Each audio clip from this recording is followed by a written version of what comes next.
Pai do Senhor, igreja, é uma grata satisfação estar aqui com vocês. Para mim hoje, a igreja parece cheia porque lá onde a gente prega tem a metade da metade disso aqui, né? Mas sem mais delongas, vamos abrir nossas Bíblias na passagem bíblica que a gente se predispôs a ler e meditar nessa manhã. Abram suas Bíblias em Romanos 14, 1 a 12.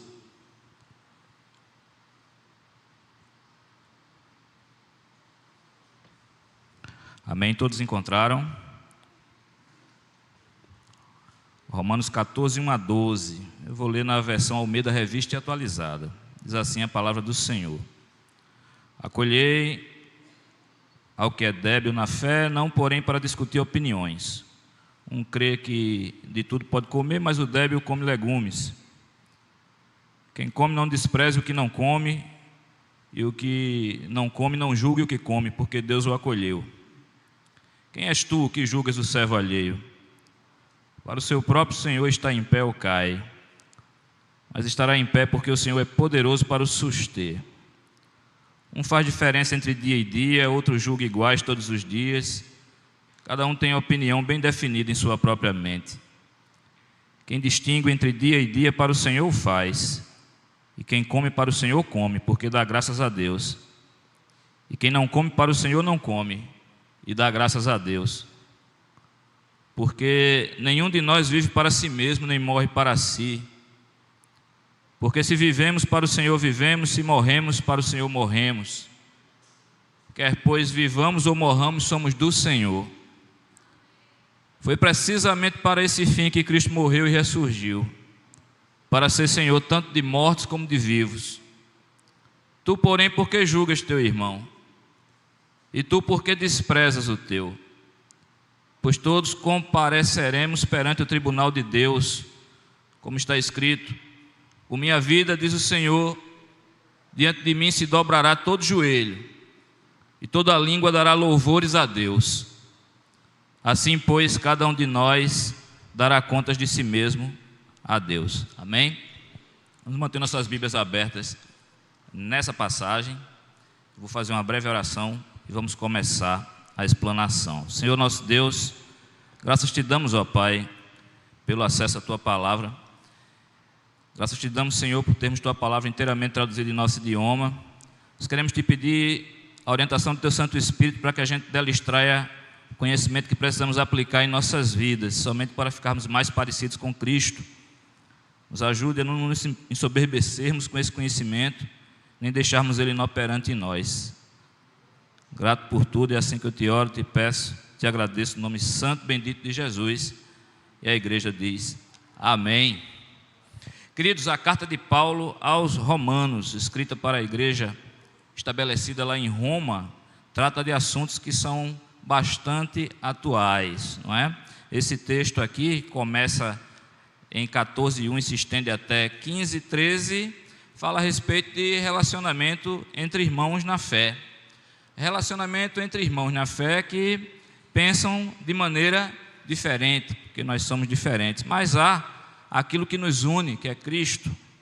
Nós pensamos de maneira diferente em algumas questões que se dizem espirituais, mas precisamos lembrar que somos, antes de tudo, irmãos. E Paulo faz uma classificação de dois grupos de irmãos que havia naquela igreja, que eram bastante distintos um do outro, e ele os chama com esses nomes, não é? Os fortes e os fracos na fé. Nada aqui a ver com tamanho da fé, intensidade da fé, salvação ou condenação, porque eram todos, antes de tudo, irmãos em Cristo. Eram crentes em Cristo e salvos por Cristo. Eram irmãos que pertenciam à família de Deus e inclusive participavam de uma mesma igreja. Porém, eles não estavam de acordo acerca de alguns pontos da vida cristã. E isso fazia a distinção entre fortes e fracos. Por exemplo, eles não estavam de acordo com relação à comida, não é? Porque o verso 2 que a gente leu agora há pouco diz: um crê que de tudo pode comer, mas o débil, ou seja, o fraco, come legumes. Eles não estavam de acordo, por exemplo, a respeito da bebida, porque mais na frente, nesse mesmo capítulo 14, verso 21, a gente encontra a seguinte passagem: é bom não comer carne, nem beber vinho, nem fazer qualquer outra coisa com que seu irmão venha tropeçar, ou se ofender, ou se enfraquecer. E eles também não estavam de acordo com relação aos tais dias sagrados do judaísmo, no caso. Porque Romanos 14, 5, a gente leu também aqui juntos: um faz diferença entre dia e dia, outro julga iguais todos os dias, cada um tem a opinião bem definida em sua própria mente. Então o assunto aqui é a liberdade cristã versus o amor fraternal, não é?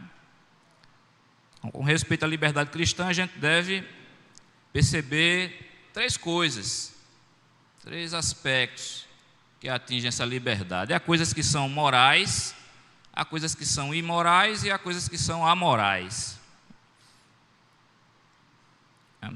Um exemplo de uma coisa que seja moral. Coisa moral é uma coisa que é virtuosa, é uma coisa que na sua própria essência deve ser praticada, e a sua prática deve ser estimulada em todos os crentes, em todos os tempos, em todos os lugares. Por exemplo, o amor fraternal é uma coisa moral, uma coisa virtuosa, uma coisa boa na sua essência. Um exemplo de uma coisa imoral: coisa imoral é que na sua essência é o contrário, totalmente errada. Não vai importar o tempo, não vai importar o contexto. Essas coisas ditas imorais, elas devem ser repudiadas. Por exemplo, os exageros na bebida, a embriaguez, os exageros na comida, a glutonaria. Até aí tudo bem, fica fácil a gente distinguir o que é moral do que é imoral.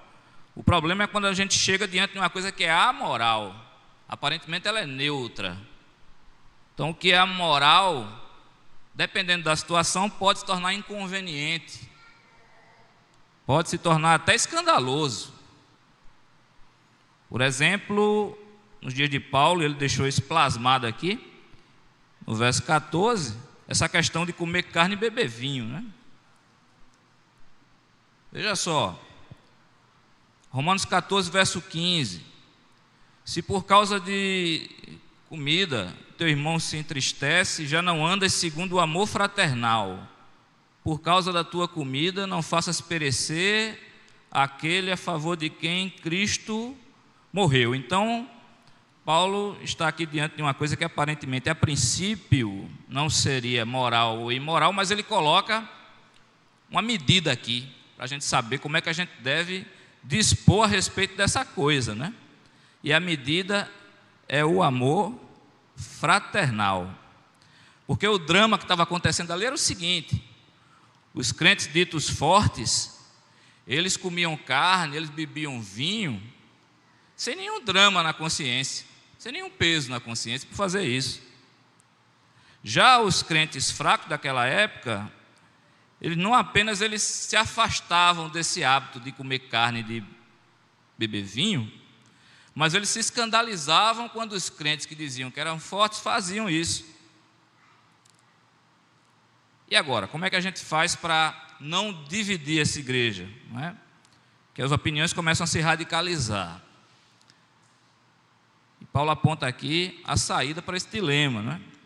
É o amor pelo teu irmão, que ele deve ser o regulamento da tua liberdade, a ponto da gente fazer uma coisa que hoje em dia é muito difícil de dizer, a ponto da gente inclusive abrir mão dos nossos direitos, porque a gente está num tempo em que, depois de tanta opressão política, social, todo mundo quer defender os seus direitos, estamos todos muito cheios de direitos, mas esse amor do qual Paulo fala aqui, que não tem nada de romântico, de apaixonado, é um amor que ele frutifica em ações. Esse amor diz para a gente, inclusive, se for o caso, abrir mão dos nossos direitos, abrir mão da nossa liberdade, por causa do nosso irmão. Porque os crentes que têm muito acentuado, muito forte, para usar a palavra que Paulo usou, em si, esse zelo pelas coisas do Senhor, eles tendem a condenar os outros como inconsistentes, né? Como dúbios, como hipócritas. Já os que não têm tanto escrúpulo assim, eles tendem a desprezar os outros, porque são fanáticos, porque são ignorantes, porque são intolerantes. E eis aí o problema. Então, todo esse capítulo 14 e o capítulo 15 também trata de uma discussão a respeito de coisas que estavam acontecendo ali na igreja e continuam acontecendo hoje também. Mudam os nomes, mas a divisão é a mesma. De coisas que na essência não são essenciais, não é? Estamos falando aqui a respeito de coisas que não são essenciais nesse capítulo todo. São coisas secundárias. A essência do cristianismo não é comida, nem bebida, nem dias sagrados. A essência do cristianismo é o evangelho. Então a gente tinha essa situação e continua isso se repetindo, onde os crentes fracos chamam os crentes fortes de mundanos e os crentes fortes, por sua vez, chamam os crentes fracos de imaturos. São dois pecados aqui acontecendo, né? O pecado dos crentes fracos e o pecado dos crentes fortes. Qual é o pecado dos crentes fracos? Esse julgamento. E o pecado dos crentes fortes? Esse desprezo. De um lado um olhar de repúdio, do outro lado um risinho no canto da boca dizendo não entende nada. Uns estavam pecando pelo zelo, por esse cuidado com as coisas de Deus, mas sem entendimento. E os outros estavam pecando porque entendiam muito bem as coisas de Deus, mas não tinham amor. Entendiam que podiam fazer aquilo ali, mas não tinham amor a ponto de parar de fazer, porque estavam escandalizando o outro. Então, tanto uma coisa como a outra não tem nada a ver com o cristianismo, não tem nada a ver com ser membro da família de Deus. Criticar, condenar o outro, não é, nunca foi, nunca será exercício de amor. Então, o que Paulo está dizendo aqui, irmãos, nesse trecho que a gente leu, é que em vez de viver desprezando o outro, em vez de viver julgando o outro, os irmãos devem coexistir. Coexistir é existir juntos de maneira amigável, numa comunidade, em comunhão.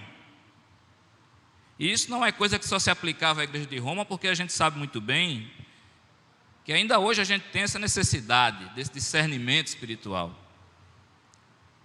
A gente não precisa, nem deve fazer de uma igreja uma arena de discussões, de debates, né? Muito menos um tribunal.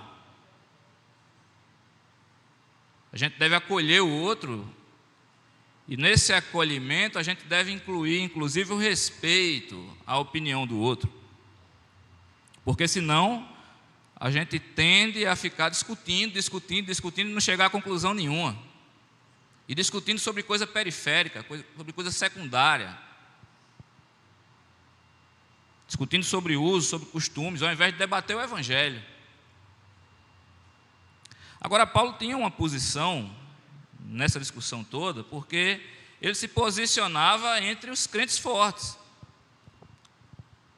Se eu for mais na frente um pouquinho no capítulo 14, você encontra no capítulo 14, verso 14, ele dizendo: eu sei e estou persuadido no Senhor Jesus de que nenhuma coisa é de si mesmo impura, salvo para aquele que assim a considera, para esse é impura.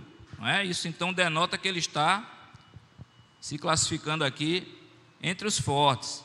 Mas isso não é motivo para haver desprezo. Olha, essa palavra acolher, que é usada logo no começo do capítulo 14, acolher ao que é débil na fé, é muito mais do que só aceitar. Acolher é muito mais do que concordar que aquela pessoa exista, ou concordar com o direito daquela pessoa de pertencer ao mesmo grupo que você. É mais do que isso. Acolher significa trazer aquela pessoa para dentro do nosso círculo de amizade. Percebe? Então, acolher tem uma implicação aí de calor. Acho que a palavra até tem relação com essa outra, acolher e calor. Tem a ver com a bondade, né? Que marca uma expressão de um verdadeiro amor. É uma prática do amor cristão, esse acolhimento que deve ser feito ao irmão mais fraco. E o interessante é que, sendo assim, esse peso de praticar esse amor dessa forma, de baixar a guarda e trazer para junto de si aquele que pensa totalmente diferente de você, esse peso recai sobre o crente forte, porque é ele quem deve dar o primeiro passo, ele quem deve amar, ele quem deve ajudar, ao invés de condenar. Por isso que Paulo começa dizendo: acolhei você que é forte, ao que é fraco na fé. Mas ele diz: não, porém, para discutir opiniões. Não é você abrir os braços para a pessoa e daqui a pouco está se digladiando com ela, porque vocês pensam diferente a respeito de coisas que nem são o centro da questão do Evangelho. Então, o crente forte poderia perguntar: bom, então eu vou trazer essa pessoa que é totalmente diferente de mim, mas a gente está junto aqui. Para quê? Se não é para discutir com ele a respeito do que ele pensa, para tentar convencê-lo. E é o que ele diz aqui: você deve acolher o crente fraco, primeiramente porque Deus já o acolheu, e você é um imitador de Cristo, Cristo é igual a Deus, então você é um imitador de Deus. Se Deus já acolheu o crente fraco, acolha ele também. Está dizendo isso aqui no verso 3: quem come não despreze o que não come não julgue o que come, porque Deus o acolheu. Deus já abriu os braços para recebê-lo. Porque você está aí nessa posição de reticência? Você deve acolher o crente fraco, porque Cristo, o próprio Cristo, ele morreu e ressuscitou para ser Senhor de todos, crentes fracos e crentes fortes. E aí ele traz toda essa descrição aqui, que vai do verso 4 até o verso 9, que a gente também já leu, onde nessas linhas aqui ele diz qual é a nossa função na igreja. Está dizendo aqui para a gente como é que a igreja deve funcionar, né? Primeiramente ele diz aqui nos versos 4 e 5, né? A igreja deve acolher os irmãos e não julgá-los, né? Quem és tu que julgas o servo alheio? Para o seu próprio Senhor está em pé ou cai, mas estará em pé porque o Senhor é poderoso para o suster. Um faz diferença entre dia e dia, outro julga iguais todos os dias, cada um tem opinião bem definida em sua própria mente. A gente deve ter bem presente que a função da igreja é fazer de tudo para agradar a Deus, não para agradar os homens. É o que diz o verso 6, né? Quem distingue entre dia e dia para o Senhor faz, quem come para o Senhor come, porque dá graças a Deus, e quem não come para o Senhor não come e dá graças a Deus. O objetivo é dar graças a Deus, agradar a Deus. Não adianta você vencer um debate nas redes sociais, ou seja lá onde for, se com isso você está só se envaidecendo, ter calado o outro que pensava diferente de você. Seu objetivo não é ganhar aplausos do mundo. O reconhecimento que você poderia ter, você já recebeu. O maior reconhecimento, que é ser reconhecido como filho de Deus. E os versos 7 a 8 continuam explicando para a gente qual é a função da igreja nesse contexto de acolhida. E a coisa vai mais a fundo, porque agora não é mais só interessante que se agrade a Deus e não se agrade aos homens. É interessante agradar a Deus e não a nós mesmos. É o que diz nos versos 7 e 8. Nenhum de nós vive para si mesmo, nem morre para si. Já não sou mais o personagem principal da minha vida. O personagem principal da minha vida é outro, é Cristo. E tudo que eu faço é para glorificá-lo. Verso 8 diz: porque se vivemos, para o Senhor vivemos, se morremos, para o Senhor morremos. Quer pois vivamos ou morramos, somos do Senhor.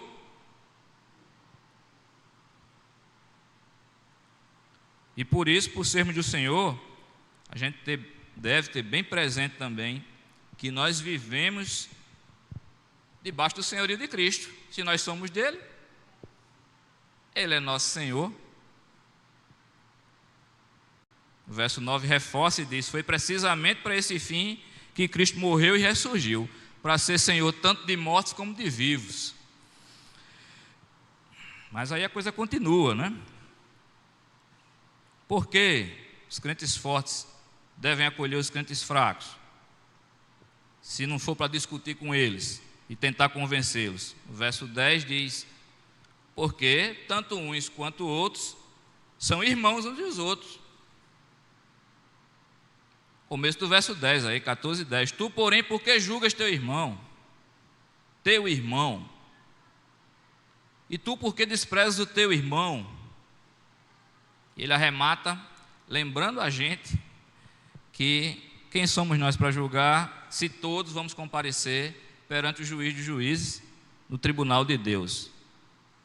É o final do verso 10, todos compareceremos perante o tribunal de Deus, como está escrito: por minha vida, diz o Senhor, diante de mim se dobrará todo joelho, toda a língua dará louvores a Deus. É uma passagem que está lá em Isaías, que Paulo pensa de lá. Assim, pois, cada um de nós dará contas de si mesmo a Deus. Ok? Olha só, tudo isso aqui é só a introdução, né? Do assunto principal, que eu falei que era, de toda essa passagem que vai até mais ou menos 15, 13, o relacionamento entre irmãos que pensam diferente.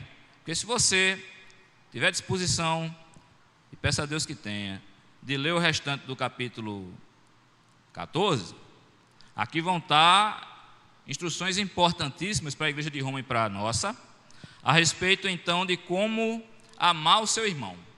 Então, quando você lê do 14, 1 a 12, você já sabe que deve acolhê-lo. E agora, a partir do 13, a gente começa a aprender como amar esse irmão acolhido e não ser pedra de tropeço, uma expressão que é usada na Bíblia em várias passagens, na vida dele, tá? Primeira coisa, vou passar rapidamente aqui por cima, porque o tempo urge. 14 e 13, né? Por isso que eu disse para você deixar a Bíblia aberta, né? Olha aí, Romanos 14, 13, né? Como amar o irmão e não ser pedra de tropeço na vida dele. Pare de julgar e de fazer tropeçar, né? Pare de julgar e de fazer tropeçar. Não nos julguemos mais uns aos outros, pelo contrário, tomai o propósito de não pôr de tropeço ou escândalo ao vosso irmão, porque isso pode desintegrar rapidamente uma igreja se alguns grupos insistirem em exercer a sua liberdade cristã sem levar o outro em consideração. E aí tem uma frase fantástica, creio que seja de autoria de Hernando Dias Lopes, que ele diz o seguinte: embora o cristão seja o mais livre senhor de todos, porque ele tem a liberdade em Cristo, não é sujeito a ninguém, não ser a Cristo, ele é o mais dócil servo de todos. Então ele é senhor de todos, servo de todos ao mesmo tempo, porque ele é sujeito a todos. Ele coloca na frente do seu o direito do outro. Ele quer amar o próximo como a si mesmo. Ame seu irmão, não seja pedra de tropeço para ele, porque, e aí o verso 14 é aquele que a gente já leu aqui uma vez, vou ler de novo, né? A impureza não está do lado de fora, né? A impureza não está no exterior. Paulo estava persuadido de que nenhuma coisa de si mesma fosse impura, mais ou menos o que Cristo já tinha dito e o evangelista Mateus tinha registrado em Mateus 15:11. Não é aquilo que entra pela boca que contamina o homem, mas o que sai do seu coração, né? Ame seu irmão, não seja pedra de tropeço, porque o amor deve ser o foco, o amor deve ser o vetor, de tal forma que, se é por causa de comida que teu irmão está se entristecendo, não é? E a gente fala muito de comida nessa época por causa da festa junina, né? Se é por causa de comida de milho que o teu irmão está se entristecendo, porque está te vendo comendo canjica em plena véspera de São João, não é?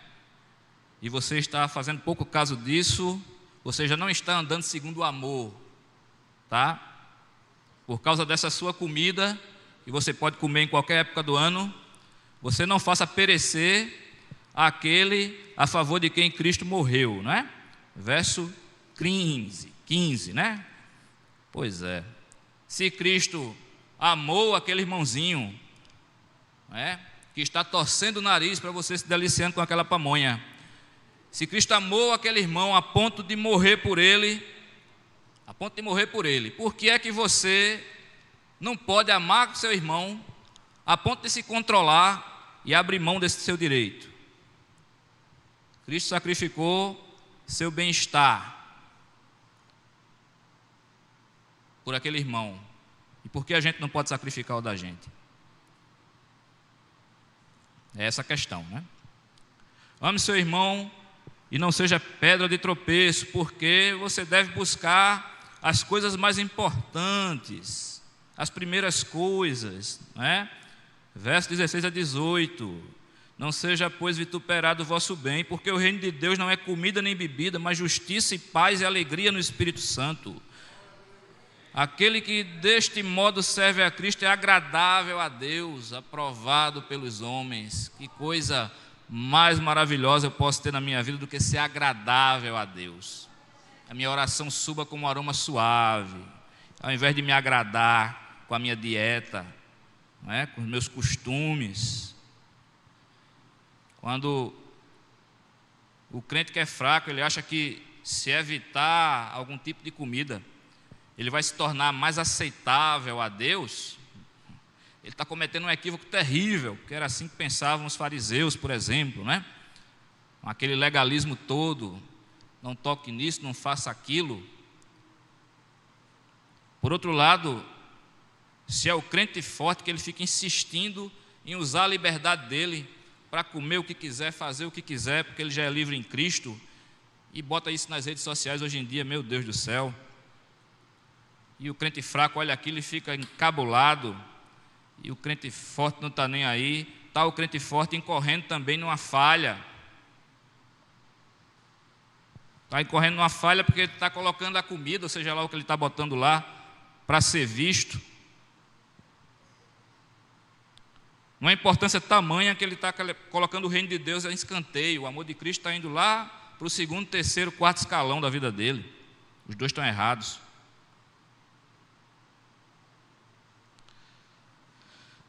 Ame seu irmão, não seja pedra de tropeço na vida dele, porque você precisa lembrar que a nossa religião, a religião verdadeira, é uma religião de relacionamentos. Não deixemos de congregar, como estão fazendo alguns.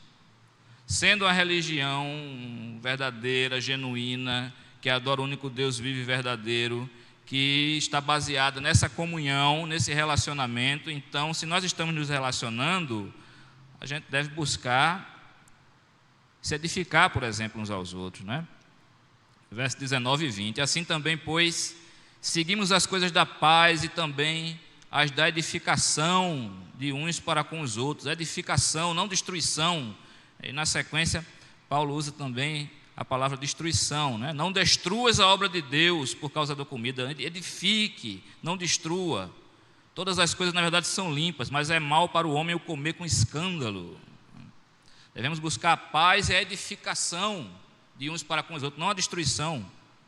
Mesmo que você esteja com razão, né, pleiteando aí as suas lutas da vida, que tudo é limpo, eu posso comer tudo. Se com isso eu escandalizo meu irmão, não faça, porque isso é incompatível com o amor. Na verdade, quando a gente olha para essa situação toda, a gente vê que todos precisamos crescer. Tanto quem se acha forte ou quem é forte, como quem se acha fraco ou de fato é fraco, precisa crescer, né? O forte precisa crescer em amor. O fraco precisa crescer em entendimento. E assim a gente vai se edificando, né? Rumo à estatura do varão perfeito, que é Jesus Cristo. Um pode aprender com o outro. O mais fraco pode aprender a ter mais entendimento com o mais forte. E o mais forte vai aprendendo a amar, amando o mais fraco. Porque o amor se aprende na prática. E o resultado vai ser o quê? Envaidecimento do forte, envaidecimento do fraco? Não. O resultado vai ser maturidade. Maturidade da igreja. Para a glória de quem? De Deus. Cristo é o cabeça da igreja.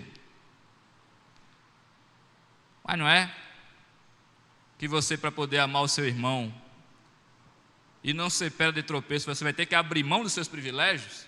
E é isso que dói? Você vai ter que andar a segunda milha, a terceira e a quarta?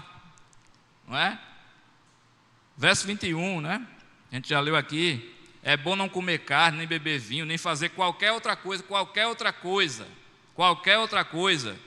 com que teu irmão venha tropeçar, venha se ofender, venha se enfraquecer. Você não está aqui para enfraquecer ninguém. Você está aqui para edificar, consolar, exortar, proclamar o Evangelho, louvar a Deus.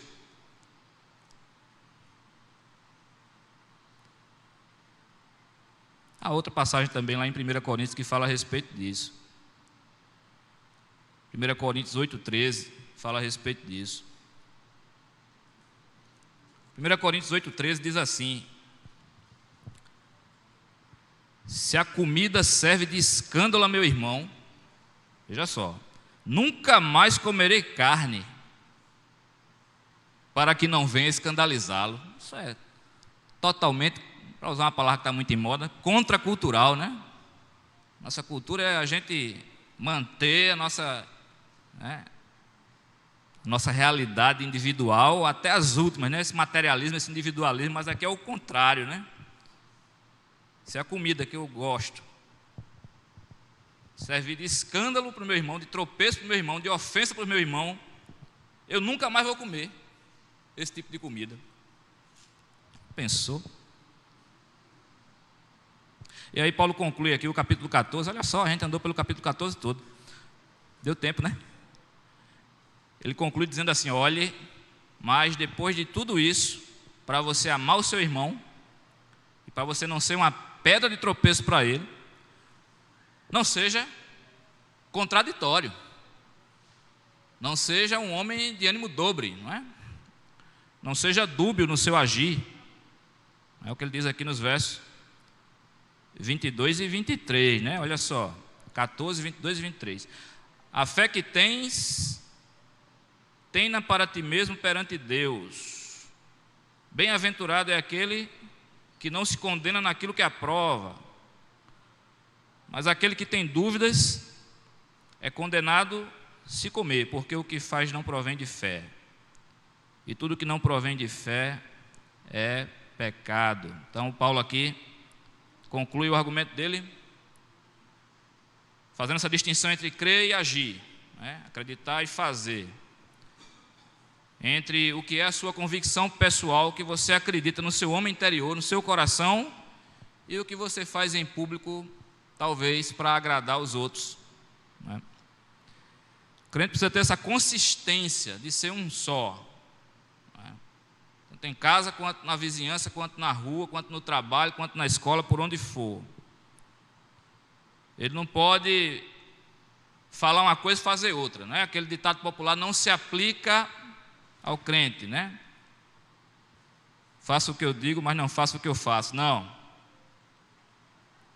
O crente jamais pode ter uma convicção na sua mente e quando vai botar a mão na massa agir o contrário do que ele pensa. Isso seria um contrassenso. Ninguém pode pegar emprestado o que o outro diz que é certo, se não acredita em si, mesmo que o seja. Tudo isso para dizer o seguinte: vai que de repente o crente fraco, né, ele vê ali o crente forte comendo carne, uma situação em que não era admitido isso, e aí para ele poder agradar não a Deus, mas aquele crente forte, para ficar parecido não com Deus, mas com aquele crente forte, ele resolve passar por cima do que ele acredita e passa a comer carne também. Então, fazendo isso ele está pecando. Fazendo isso ele está pecando porque o que ele está fazendo não está procedendo da fé em Deus. Está procedendo dessa maneira com outros interesses. Ele está querendo imitar o forte. Então, nesse caso, com certeza, ele vai ser condenado pela sua consciência, que não vai deixar ele em paz, mas também vai ser condenado por Deus, né?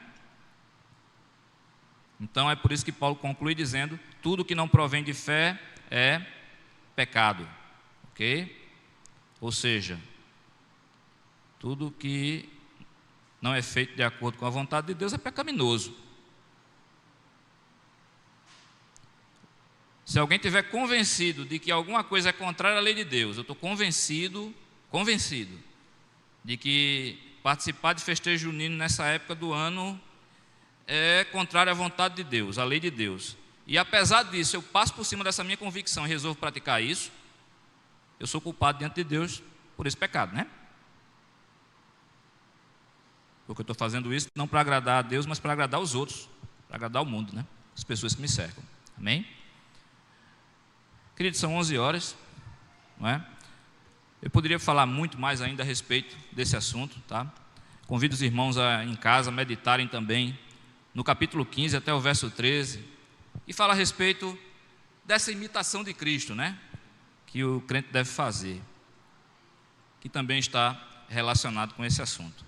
Mas vamos parar por aqui, e eu deixo para vocês, já que falei do capítulo 15, Romanos 15, verso 13, tá certo?